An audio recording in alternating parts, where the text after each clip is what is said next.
Nesse momento, o gorducho estava vivendo literalmente o pior dia de toda a sua vida, com as calças quase borradas de medo e uma lança apontada diretamente para sua cabeça. Ele mal conseguia respirar, e como se a situação já não fosse humilhante o suficiente, uma garota apareceu caminhando tranquilamente, pisou na cabeça dele sem a menor cerimônia e perguntou friamente se aquele gorducho idiota realmente tinha coragem de arrancar lucros do planeta natal de um conde mortal, ou como o de Lancelot, confirmou claramente que sim. E mais do que isso, ele afirmou que o gorducho deveria ser preso e interrogado profundamente. Afinal, precisava descobrir se ele havia cometido crimes ainda piores, além de preparar uma explicação adequada para quando Lucinha retornasse. Pouco depois, várias outras figuras começaram a pousar no local, e surpreendentemente, todos concordaram completamente. Na verdade, um deles parecia até feliz, porque, segundo ele, se até um idiota como aquele gorducho jamais teria a oportunidade perfeita para se aproximar de um conde mortal. O grupo começou a rir. Alguém até sugeriu abrir o gorducho ao meio e usá-lo como oferenda. Enquanto isso, Lancelot observava calmamente o quão absurda era a linhagem mortal. Mesmo que Lucien ainda estivesse apenas no 9º nível, ele tinha absoluta certeza que aquele garoto um dia ultrapassaria os limites daquele setor estelar no futuro. Talvez até muito mais além disso. A garota concordou imediatamente. Ela afirmou que Lucien provavelmente se tornaria um duque, ou talvez até um rei no futuro. Mas logo depois suspirou, lamentando o fato dele não pertencer mais ao setor Névoa Branca. E toda aquela frustração acabou sobrando para o gorducho. E ele ainda levou mais alguns chutes enquanto estava caído no chão. Lancelot apenas soltou um leve suspiro, antes de comentar que o simples fato de um senador ter conseguido criar uma conexão com um conde mortal já era uma fortuna inacreditável. Enquanto isso, o gorducho nem sequer usava respirar alto. Ao ouvir toda aquela conversa, suor frio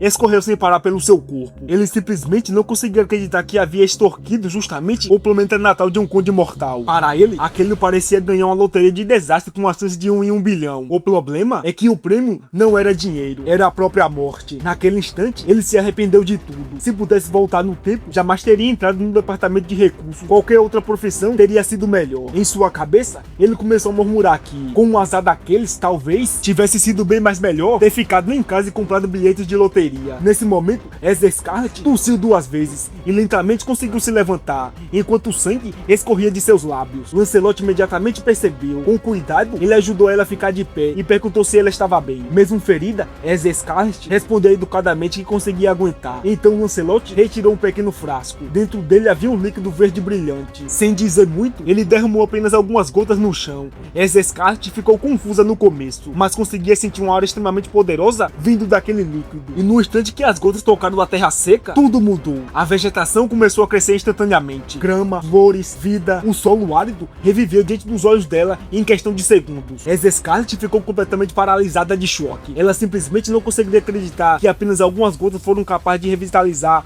uma área inteira daquela forma. Mas antes que pudesse reagir, ela sentiu algo ainda mais absurdo. Uma onda de calor começou a percorrer seu corpo. Seus ferimentos começaram a cicatrizar rapidamente, como se a própria vitalidade da terra estivesse entrado nela. Então Lancelot explicou claramente que nenhum dos seus medicamentos estava abaixo do 11º nível. Segundo ele, aquela poção era tão poderosa que, mesmo conseguindo curar ferimentos, Ezra Scarlet era fraca demais para suportá-la diretamente. Por isso, ela precisava ser diluída 100 milhões de vezes. E justamente por esse motivo, ele derramou parte do líquido no solo, permitindo que o planeta absorvesse a energia aos poucos, enquanto o restante seria destinado a ela. Agora, Ezra Scarlet nem precisava beber. Apenas permanecer naquele local já seria o suficiente para curar seus ferimentos e aumentar sua força. Além disso, Lancelot acreditava que o planeta natal do Conde Mortal jamais deveria permanecer estéril e decadente. Segurando o frasco com ambas as mãos, Ezra Scarlet agradeceu profundamente por ter sua vida salva. Ela conseguiu sentir claramente a energia quente circulando por todo o seu corpo. E mais assustador ainda, ela percebeu que apenas aquela única poção provavelmente valia mais do que o próprio planeta inteiro. Afinal,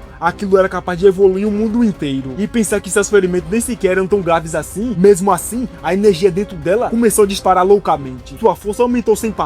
Então, lembrando de todos os anos que precisou juntar cristais miseráveis e implorar por migalhas aos guias especiais, ela não conseguia evitar um suspiro amargo, porque bastou chamar a atenção de 2 grandes figuras e instantaneamente ela se tornou muito mais forte do que jamais foi de toda a vida. Enquanto isso, a garota continuava chutando casualmente o pobre guia no chão, como se até um especialista de 10º nível fosse apenas uma formiga insignificante. Mas naquele momento, uma dúvida não saía da cabeça de Ezra Scarlet. Todas aquelas figuras monstruosamente poderosas estavam reunidas ali por causa de alguém chamado de Conde Imortal. Mas quem exatamente era essa pessoa? Quem era esse tal de Conde Imortal? Quando ela finalmente fez a pergunta em voz alta, Lancelot pareceu perceber que ninguém da Terra realmente entendido o que eles estavam falando. Então ele revelou um nome que todos conheciam perfeitamente. O nome do Conde Imortal era Lucian. No mesmo instante, Scarlet ficou completamente paralisada, mas Lancelot continuou falando, declarando que sim, aquele mesmo homem que a Terra conhecia como Deus Marcial havia sido reconhecido oficialmente em todo o setor estelar como um prodígio de nível imortal, o primeiro em mais de 1 milhão de anos entre 13 setores estelares. E foi exatamente por isso que a Federação Yumo concedeu oficialmente a ele um título de imortal. Ao redor, todos os santos marciais trocaram olhares completamente chocados, porque para eles, Lucian havia deixado a Terra apenas alguns meses atrás. Como alguém podia subir ao topo do universo tão rápido assim? Nesse instante,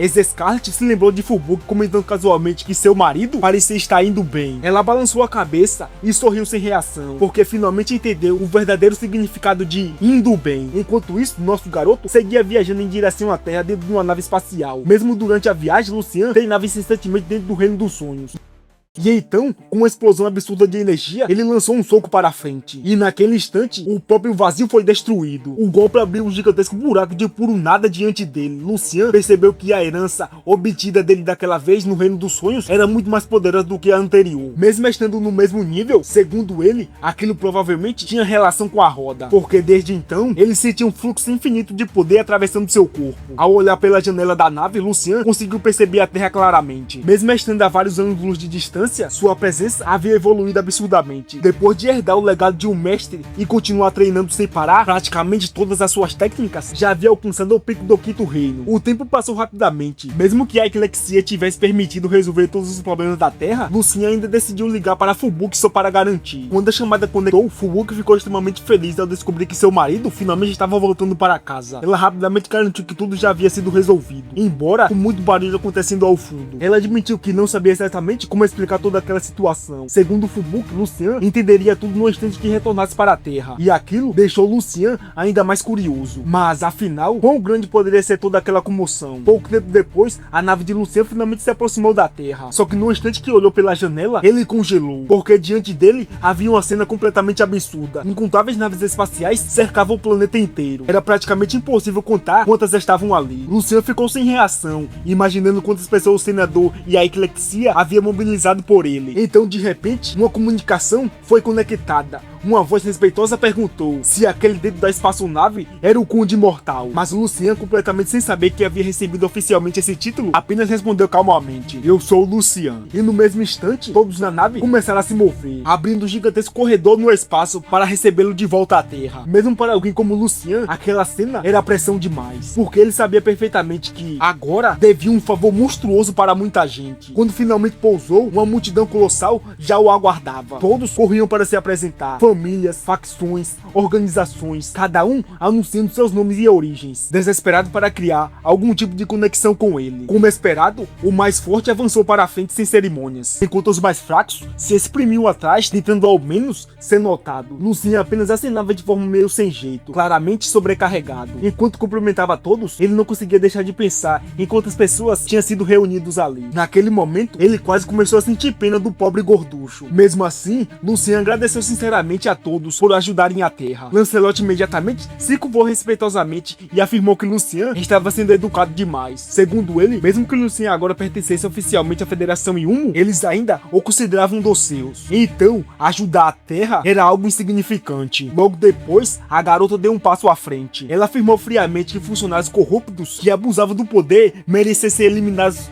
onde qualquer que estivesse, e ainda sorriu dizendo que, mesmo em outros planetas, ele jamais hesitaria em agir da mesma forma. Claro, Lucian sabia perfeitamente que todos ali tinham seus próprios interesses, mas, sinceramente, ele não tinha intenção nenhuma de recusar tanta boa vontade, então decidiu convidar todos para permanecerem mais tempo na Terra, permitindo que pudesse agradecê-lo adequadamente. Lancelot aceitou imediatamente, e comentou que o soro de otimização genética que havia encomendado ainda levaria algum tempo para chegar. Lucian ficou confuso, porque ele nem fazia ideia do que era aquilo. Então a garota explicou. Segundo ela, aquele seria um presente coletivo preparado especialmente para ele, porque um dia Lucian inevitavelmente teria seu próprio território no universo, e naquele momento os humanos da Terra poderiam se tornar os primeiros habitantes daquele lugar. O único problema era que a força atual da humanidade era fraca demais. Por isso o soro servia para elevar até mesmo o potencial das pessoas comuns ao 7º nível. No instante que ouviram aquilo, os santos marciais ficaram completamente chocados. Antes, eles já tinham visto Lancelot usar casualmente uma poção de 12º nível, futuro. E agora isso, de uma forma ou de outra, a Terra estava prestes a mudar completamente. Alguns até começaram a cochichar entre si, imaginando que talvez também pudesse se beneficiar dessa transformação. Enquanto isso, Lucien permanecia em silêncio, refletindo, porque se até pessoas comuns pudessem alcançar um grande mestre, então talvez aquilo fosse o verdadeiro significado de estar em uma civilização superior. E mais importante ainda, sua família finalmente poderia viver vidas longas e seguras. Seu plano de fortalecer lentamente a Terra havia simplesmente avançado centenas de anos em um único salto. Mas o choque ainda não parou, porque um dos nobres mais ricos presentes anunciou de repente que ele prepararia 1000 gigantescas naves estelares para transportar os humanos da Terra até o futuro território de Lucien. Nosso garoto arregalou os olhos incrédulo, afinal, mesmo uma nave daquele porte já era algo praticamente impossível de comprar normalmente. Mas 1000? Aquilo era absurdo. E no segundo seguinte, outros nobres também não conseguiram ficar mais parados. Um deles declarou que forneceria 10 esquadrões de elite, outro prometeu 1 milhão de armaduras de batalha. Instantaneamente, uma multidão explodiu novamente. Todos começaram a competir entre si para ver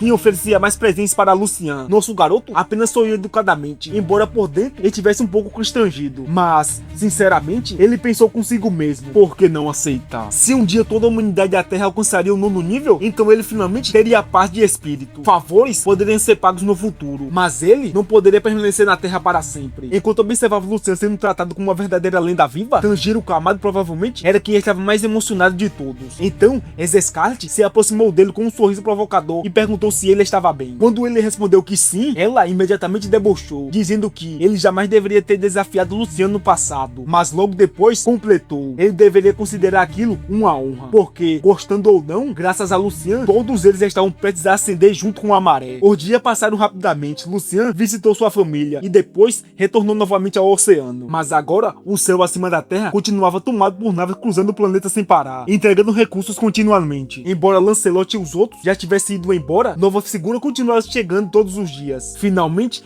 Scarlet e os outros cuidavam da recepção, porque segundo Lucien, se dependesse dele, sua cabeça provavelmente explodiria. Quando reclamou disso meio brincando, Fubuki apenas caiu na risada. Segundo ela, aquilo era apenas prova do quanto ele havia se tornado popular. Lucien soltou um longo suspiro, antes de comentar que política e favor funcionava exatamente da mesma maneira no universo e na Terra. Então, segurando o rosto de Fubuki, ele falou sinceramente: assim que mergulhasse novamente, se qualquer coisa estranha acontecesse, ela deveria fugir imediatamente. Fubuki tentou argumentar, mas antes que pudesse dizer outra coisa, Lucien a silenciou com um beijo intenso. Nosso garoto realmente sabia o que fazia, e no final Fubuki acabou cedendo. Os dois se abraçaram por alguns instantes, mas sendo o velho Lucien de sempre, ao invés de passar mais tempo com sua esposa, ele simplesmente mergulhou direto no oceano, porque, apesar de tudo o que estava acontecendo, a Terra ainda estava destinada a ser destruída em 8 anos. A boa notícia era que agora Lucien já tinha meios para evacuar toda a humanidade, mas até esse momento ele ainda não sabia exatamente o que causaria a destruição do planeta, e no fundo ele suspeitava que todos estivessem ligados àquela coisa misteriosa que ele encontrou anos atrás, quando ele estava se recuperando nas profundezas do mar. Então ele mergulhou novamente. Quanto mais descia, maior se tornava a quantidade de bestas marinhas ao redor, mas Lucien simplesmente atravessava todas elas como se estivesse cortando vegetais, sem desacelerar nem por um segundo. Foi então que algo inesperado aconteceu. A célula mutante em sua mão abriu o olho novamente. Naquele instante, Lucien quase esqueceu que aquela pequena criatura ainda existia, mas claramente ela possuía uma conexão especial com aquele monstro que estava escondido naquele lugar. Isso significava apenas uma coisa: ele estava chegando perto. Lucien acelerou ainda mais, até alcançar exatamente o mesmo local de antes. Como esperado, as células mutantes começaram a se reagir violentamente, como se elas quisessem escapar. Só que havia um problema. Naquele ponto, Lucien não conseguia detectar absolutamente nada de estranho. Então ele espalhou sua energia psíquica ao redor, e naquele instante, uma risada ecoou nas profundezas. Dois olhos gigantescos se abriram na escuridão, travado diretamente em Lucien. Logo depois, uma voz sombria declarou: "Finalmente eu te encontrei de novo, garoto."